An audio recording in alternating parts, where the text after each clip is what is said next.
There's not a lot of college basketball coaches that can say the first time they coached against Dean Smith, they won. This morning's guest can. You'll meet him. Coming up next on Carolina People.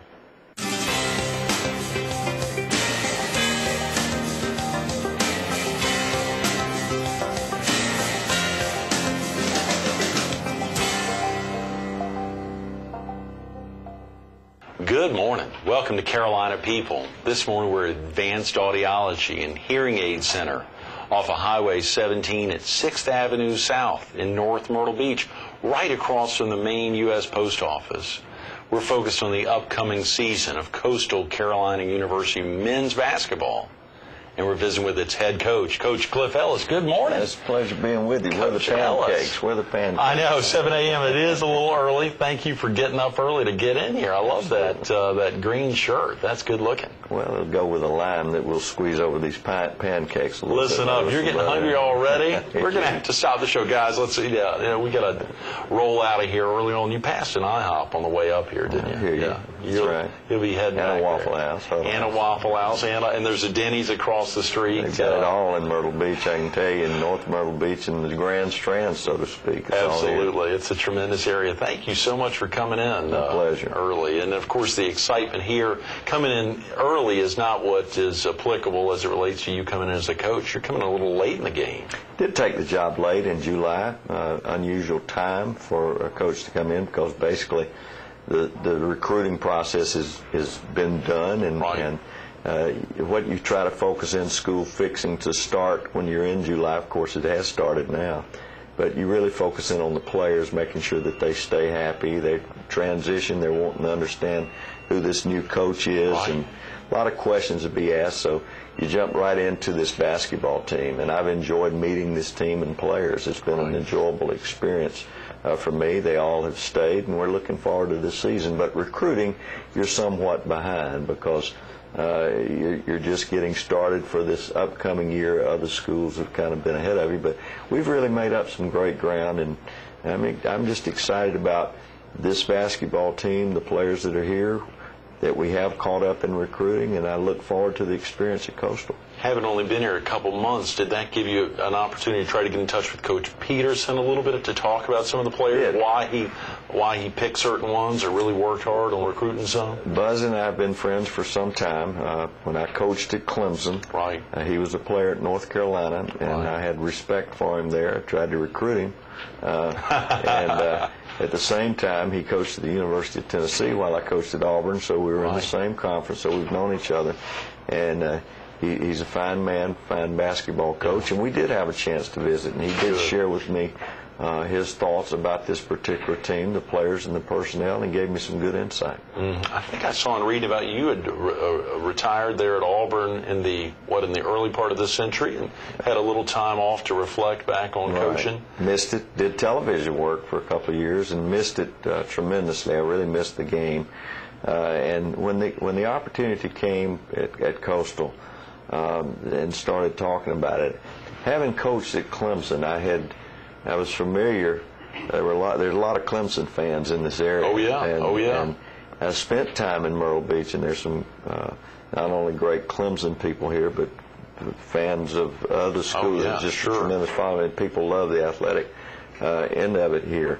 But I enjoyed the community. I was raised on a different coastline, the Gulf of Mexico. Is that right? In Florida. So I love a coastal atmosphere, and when it came the opportunity to look, naturally Myrtle Beach drew me into it. Having been at Clemson, I understood some of the things about Coastal, and it's amazing what Coastal Carolina has done as a university. Oh yeah. And the vision that is there, it's the one I think they have.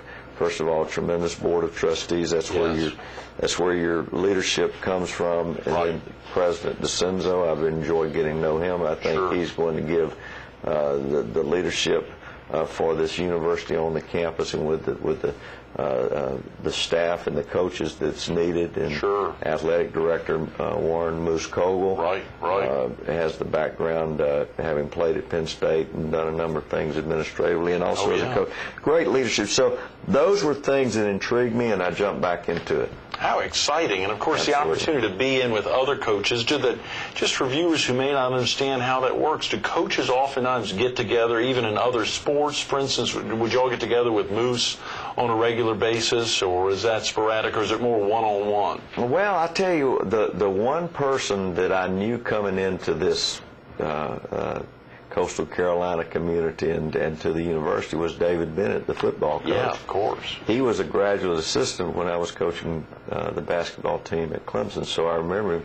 He was a little snotty-nosed kid back in the but what a job he's done. Oh, and he's been an asset to me because he's kind of given me some insight. He knew me at Clemson. Right. Coach, this is what you can expect. These are some things that he's been an asset. That's he really great. has. That's great.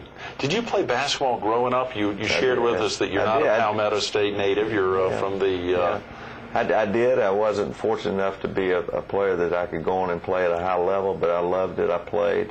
I could shoot. I had slow feet, but I really always had a passion for the game. Perhaps not being the greatest player, that passion I never burned out as a player. I always had that desire and passion to stay around the game, teach it and coach it. Right. Started out as a junior high school coach and then worked my way up from junior varsity to high school to a small college to eventually major college. And Right. now I find myself at Coastal, and this is my 37th year.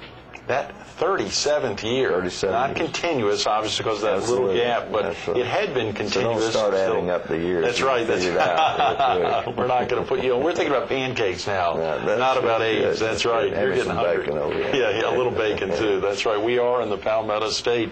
You know, did you play other sports growing up? I did. I was a jack of all trades and king of none. I did. I loved golf.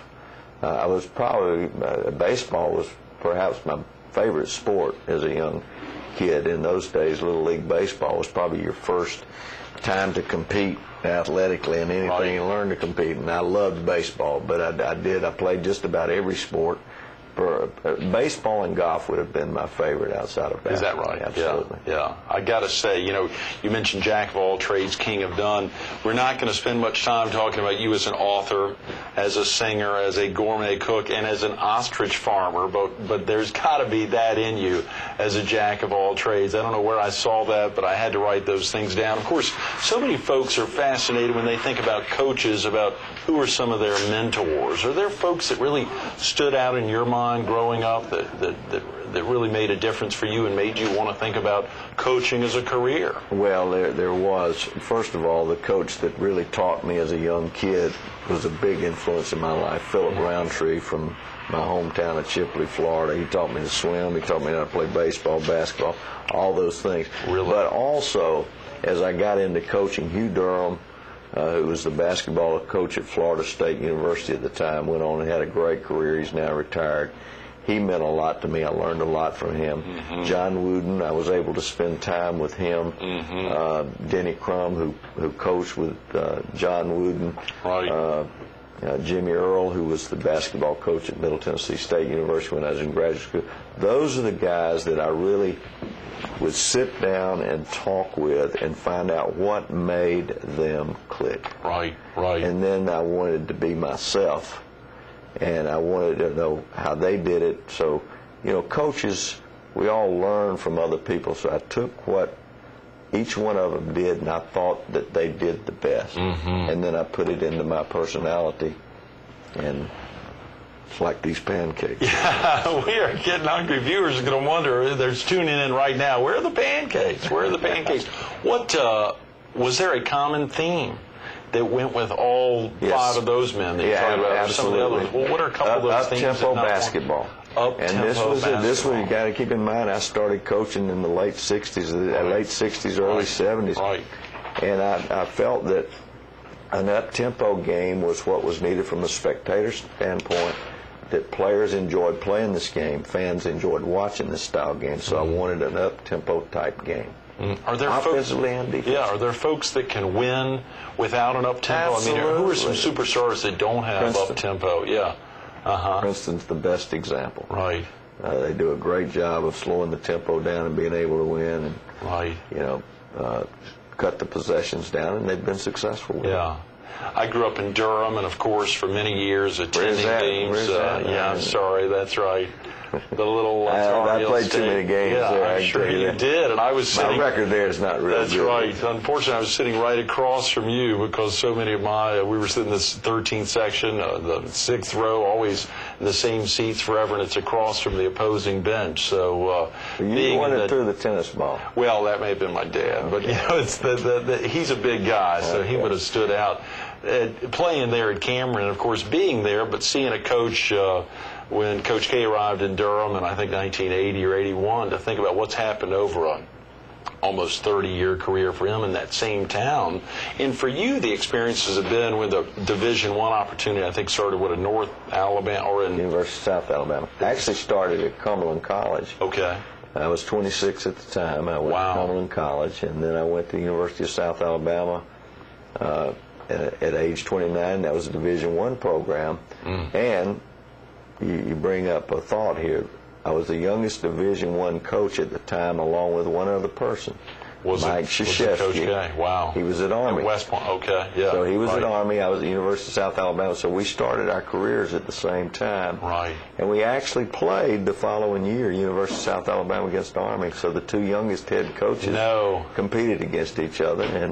And you're going to let us know who pulled that off? Well, we won that one, but I will say this: he got it back. He paid back. He paid back at Duke, because Duke Clemson series. We were able to win some good games against Duke, but Duke certainly he's one of my good friends. Yeah, sure. And what a job he's done, and he's so good for young people.